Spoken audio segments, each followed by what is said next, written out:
Pray for our priests. Keep them, I pray thee, dearest Lord. Keep them, for they are thine. The priests whose lives burn out before thy consecrated shrine. Keep them, for they are in the world, though from the world apart. When earthly pleasures tempt, allure, shelter them in thy heart. Keep them and comfort them in hours of loneliness and pain, when all their life of sacrifice for souls seem but in vain. Keep them and remember, Lord, they have no one but Thee, yet they have only human hearts with human frailty. Keep them as spotless as the hosts that daily they caress, their every thought and word and deed. Deign, dearest Lord, to bless. Amen. Now, why do we need to pray for our priests? They are such holy people. Yet, we do not have an idea of the extent of suffering endured by their souls in purgatory. Among those souls, however, souls who are condemned to the prison of divine justice, God has a special predilection for the souls of priests, whom He regards as the pupil of His eyes. If for a mere glass of water offered up in His name, God promises a reward, how can He not concede all the graces requested by those who place the chalice with the blood of Jesus before Him in order to quench God's thirst, felt by the priest who suffers the most in purgatory and who is most abundant? If we consider the glory of the priest in heaven, it is of the greatest dignity. We can understand with what kind of ardent desire God wishes to liberate their souls. Souls which were consecrated to Him, souls who on earth were invested with the power of His divine Son, and who praised Him day and night.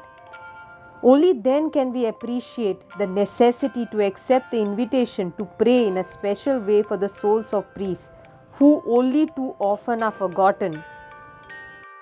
Now we will see some testimonies inviting us to pray for priests, especially for their redemption from purgatory.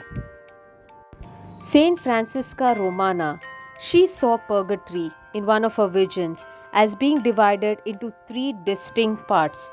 In the upper region are the souls who suffer the punishment of damnation only, that is, they are deprived of the vision of God, or souls who are suffering some light and brief form of punishment in order to make them worthy of the delight of the vision of God. In the middle region, she saw the following written: Purgatory. Here suffer the souls who are guilty of less serious sins, or who must, let us add, liberate themselves from the punishment of mortal sins which have been forgiven and the faults themselves. Now, at the bottom of the abyss, near to hell, she saw the third region called the inferior purgatory, full of a bright and penetrating fire, differing from that of hell, which is a shadowy and dark fire. She saw the third region divided into three different sections, where the punishments gradually increased according to the responsibility of the souls and the degree of glory and happiness which they must reach. The first section is reserved for secular people, the second for clerics who are not ordained, and the third for priests and bishops. Now, this third section has a more infamous place within it, which is reserved for priests and nuns who, having had more means to become holy and more guidance from God, are more responsible for their sins and therefore have a greater need for expiation. Saint Mary Magdalene de Pazzi. One evening, while going for a walk with some other nuns in the garden of the monastery, she went into a state of ecstasy and was heard screaming, "Yes, I will go there." And with these words, she accepted the invitation of her guardian angel, who had asked her if she wished to visit purgatory. Her fellow nuns watched her in admiration and terror as she embarked on that painful journey about which she later wrote a splendid narration. Very few moments, while walking around the vast garden with a body curved outwards towards the earth, as if under the burden of a great weight, she stopped in order to consider, with manifestations of horror and compassion, that which the guardian angel was showing her. She heard screams saying, "Oh, what pain! Mercy, my God, mercy!" And then she witnessed the lowest part of purgatory, where the priests and nuns were, and she exclaimed, "What? Priests and nuns in this horrible place? Oh my God, how tormented they are!" And on saying this, she trembled and suffered all over. By means of our prayer, we will therefore have some powerful mediators which will open up the infinite treasures of the merciful heart of God for all the living.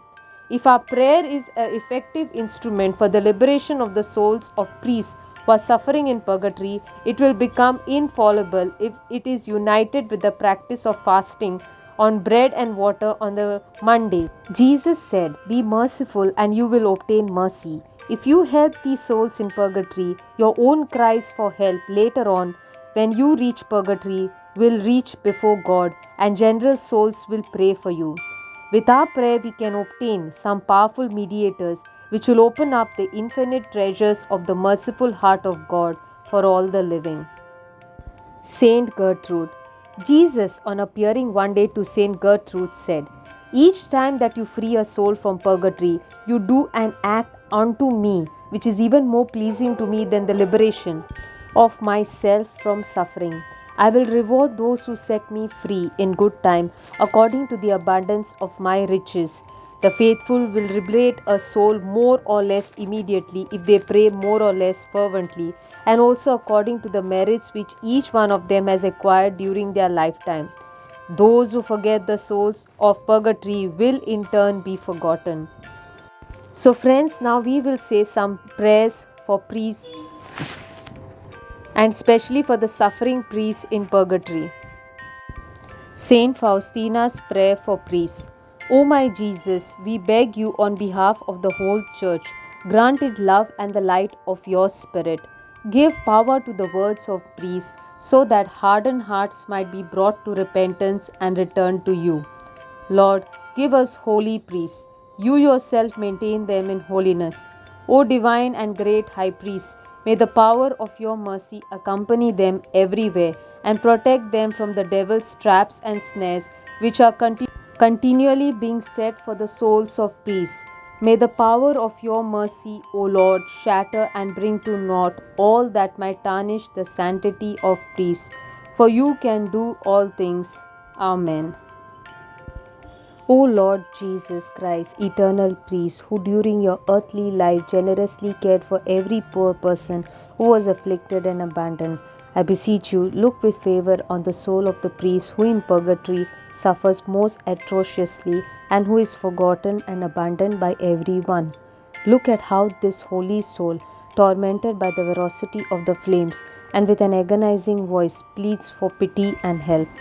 O most merciful heart of Jesus, who in the Garden of Olives, in the midst of bitter solitude, victim of most cruel spiritual torments and bloody agony, begged, "Father, if it is possible, take this chalice away from me, yet not my will, but thy will be done."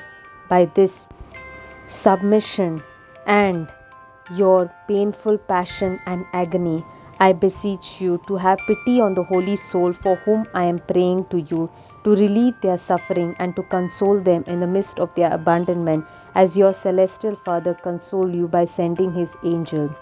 Our Lady of Suffrage, Mother of Mercy, we humbly invoke you for our own sake and for the sake of the souls in purgatory. We would like to escape from that tremendous prison by living a just life, avoiding sin, and doing everything with the fervor of a holy soul. But what can we do alone without the help of heaven? Dear Mother, cast your glance upon us. Obtain for us the grace that the last day of our mortal life will be the first day that we will begin to enjoy the glories of heaven. Hope and Mother of the afflicted, run to the aid of those in purgatory. Be merciful towards our relatives, our friends and benefactors, and the souls who love Jesus and who love you, and towards the abundant souls of priests. O Mary, by the cross on which Jesus died, and by the most precious blood with which he redeemed us, and by the chalice which every day is offered up to the eternal Father during the Mass, obtain grace and liberation for all the souls in purgatory. Listen to the sighs of your daughters of purgatory, and opening the doors of the painful prison, let them all ascend into heaven with you today. Amen. Our Lady of Suffrage, pray for us and for souls of purgatory. Eternal rest grant unto them, O Lord, and let your perpetual light shine upon them. May they rest in peace. Amen. Prayer for a vocation to the priesthood. Lord God, you provide the church with those who work for the gospel. If it be your will, sow in our families the seeds of vocation, in our homes, that there may be one who chooses as the ideal of his life to serve you in his brothers and sisters. Through Christ our Lord. Amen. Prayer to Our Lady for religious vocations.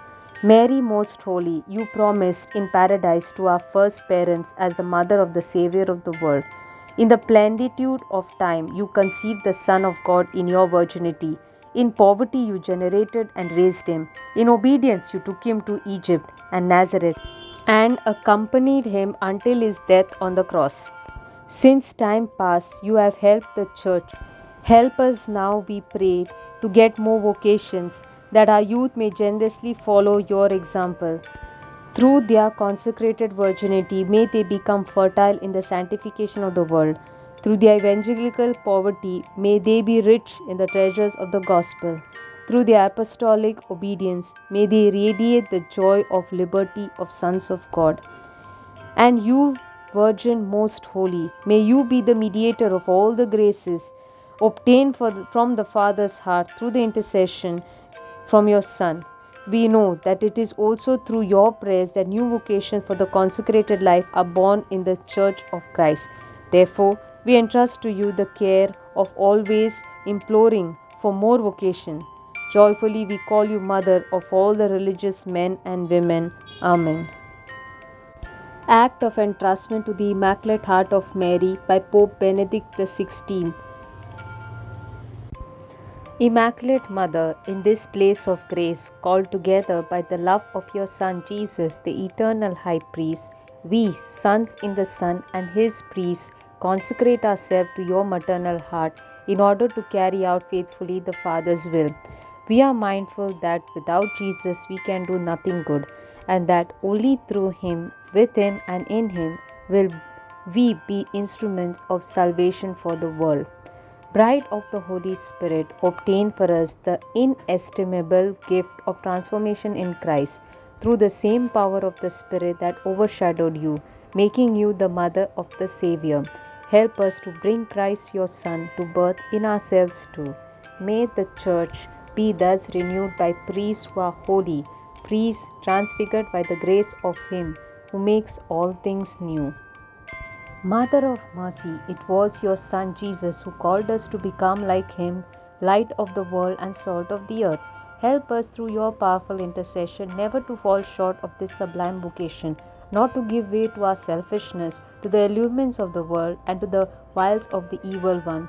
Preserve us with your purity, guard us with your humility, and enfold us with your maternal love that is reflected in so many souls consecrated to you, who have become for us through spiritual mothers. Mother of the Church, we priests want to be pastors who do not feed themselves but rather give themselves to God for their brethren, finding their happiness in this, not only with words but with our lives. We want to repeat humbly, day after day, Here I am. Guided by you, we want to be apostles of divine mercy, glad to celebrate every day the holy sacrifice of the altar and to offer to those who request it the sacrament of reconciliation, advocate and mediatrix of grace. You who are fully immersed in the one universal mediation of Christ, invoke upon us from God a heart completely renewed that loves God with all its strength and serves mankind as you did. Repeat to the Lord your efficacious word. They have no wine, so that the Father and the Son will send upon us a new outpouring of the Holy Spirit, full of wonder and gratitude at your continuing presence in our midst. In the name of all priests, I too want to cry out, why is this granted me that the Mother of my Lord should come to me? Our Mother for all time, do not tire of visiting us, consoling us, and sustaining us. Come to our aid and deliver us from every danger that threatens us. With this act of entrustment and consecration, we wish to welcome you more deeply, more radically, forever, and totally into our human and priestly lives. Let your presence cause new blooms to burst forth in the desert of our loneliness. Let it cause the sun to shine on our darkness. Let it restore calm after the tempest, so that all mankind shall see the salvation of the Lord, who has the name and the face of Jesus, who is reflected in our hearts, forever united to yours. Amen. Prayer for spiritual adoption of a particular priest. At your feet, O dearest Mother Mary, I humbly kneel and beg you to obtain for your cherished Son all the graces of which he stands in need, by the joy your soul experienced when the Son of God became your Son. Obtain for him the grace to celebrate most worthily the holy sacrifice of the Mass, in which he, like you, brings God to earth. By the joy your soul experienced when you bore your Son to the home of your cousin Elizabeth and were greeted by her as Mother of God. Obtain for him grace to bring Jesus to many souls who hunger for him, so that his own soul may be filled with gladness that call forth your Magnificat.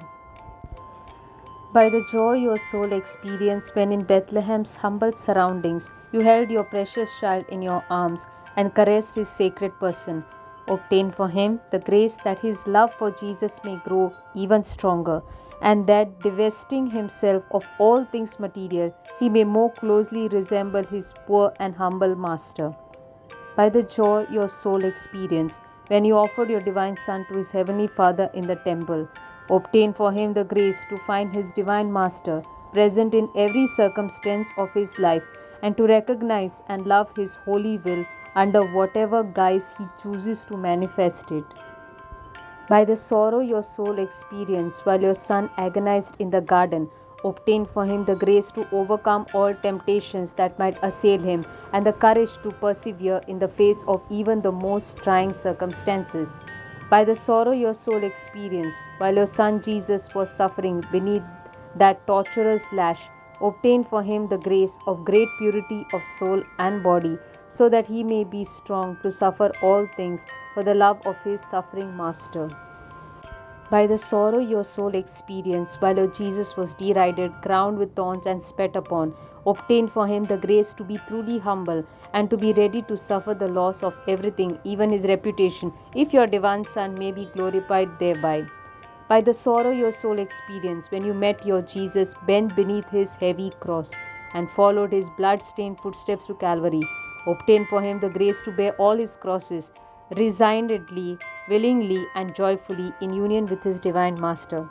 By the sorrow your soul experienced when you stood beneath the cross and offered your Jesus to God as a sacrifice for the redemption of souls, obtain for him the grace to be truly a zealous priest who always places the interests of his God above every personal desire, comfort, or safety. Amen. The best prayer we can offer for the priest is to offer the blood of Jesus and wash the priest in the precious blood of Jesus.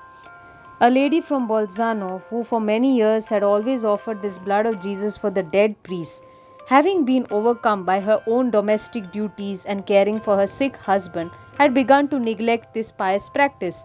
One afternoon, while she was sleeping, she witnessed her room became crowded with countless priests, until it seemed to her that there was no more place to fit them.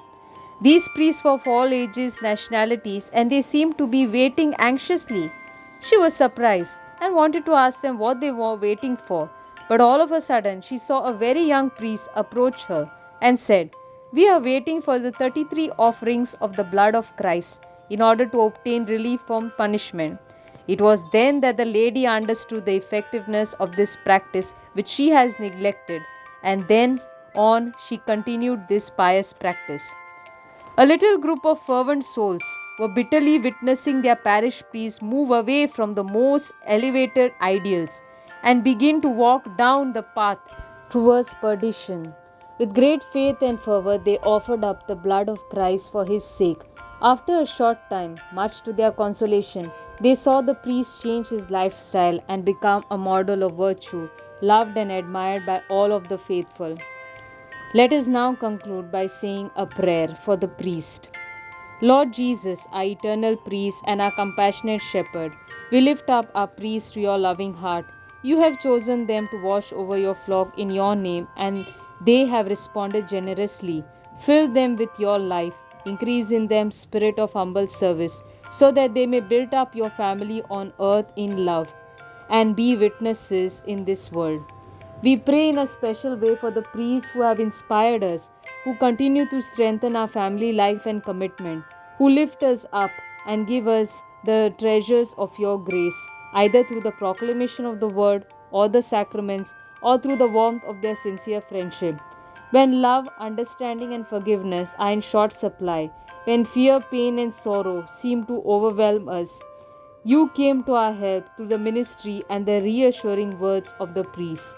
We thank you, Lord, for them all. Jesus, our priest, are frail human beings like us. Invest them with the armor of your Spirit in their fight against temptation and sin. Give them a heart like yours, the Good Shepherd's heart, to lead us, your sheep, to heal us with your sacraments, and with the help of your word, to teach us to walk in your ways. In a special way, Lord, we lift up those priests who have fallen into temptation and tepidity and experienced loneliness and are giving in to discouragement. Lastly, be the light and the salvation of those who are dying, and give eternal reward to all who have already returned to you. Amen.